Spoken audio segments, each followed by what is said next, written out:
Hello,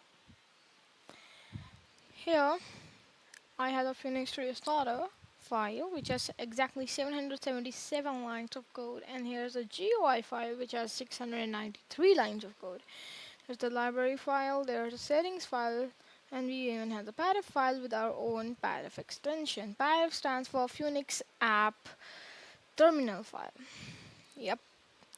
If I see this, it contains all the run modes, emails, username, password, etc.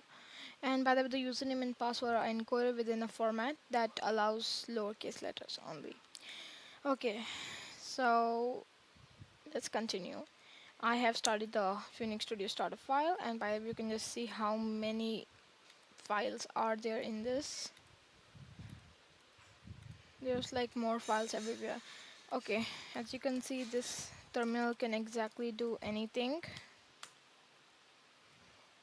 We even have our own commands such as devtools. Okay, I think I did the wrong command. Wait, yeah, because I didn't activate the release in the settings, I can, or by the devtool in the line commands, I need to do this to actually clear.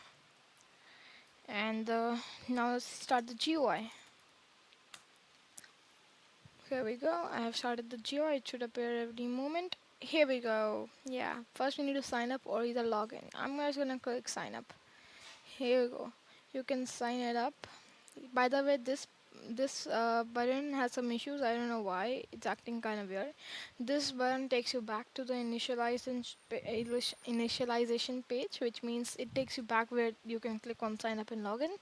And this changes the theme. I won't show you that because these are still under development, but they work.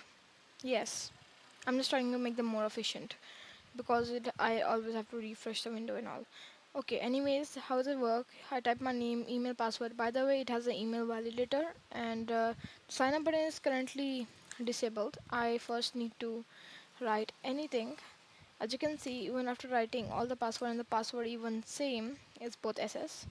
I can't enable this.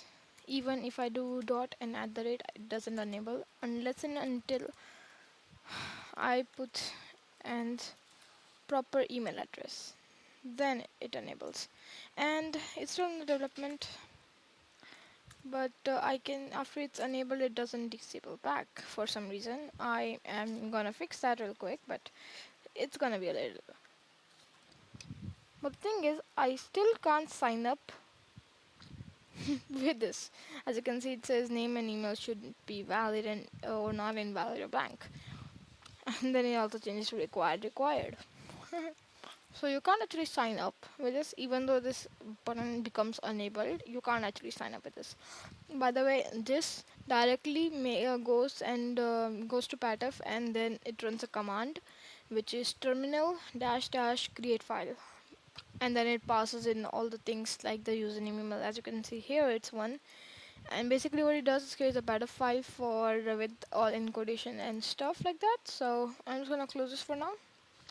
And as you can see, it comes back to my original file. As you can see, this is the proof for that. Thank you for looking at Phoenix app, and bye.